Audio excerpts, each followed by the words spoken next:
Good morning বন্ধুরা, তোমরা সবাই কেমন আছো? আশা করি সবাই তোমরা ভালো আছো। আমরা সকাল সকাল বেরিয়ে পড়লাম কালীঘাটে মায়ের কাছে পুজো দেওয়ার জন্য। স্কাই ওয়াক ধরে আমরা হেঁটে হেঁটে ঠিক মায়ের কাছাকাছি ঠিক চলে এলাম।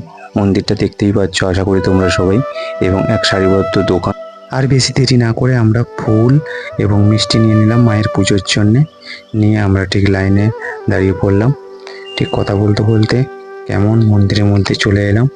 সত্যি আজকে ওয়েদারটা খুব গরম, তাই না? এই দেখো ভেতরে কি সুন্দর, দারুণ তাই না? ভেতরে কয়েকটা যদিও গাছ আছে, একটু ওয়েদারটা ঠান্ডা আছে, তবে খুব দর্শনার্থীর ভিড় আজকে।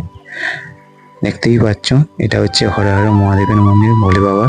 ঠিক তার পাশেই মা মনসা মায়ের মন্দির। এই হচ্ছে আমাদের সকলের মা, জয় মা কালী। সো পুজোটা খুব সুন্দর হলো, ভালোভাবেই দেয়া হলো আজকে। এখন বাড়ির দিকে এগোবো। So tata, bye bye.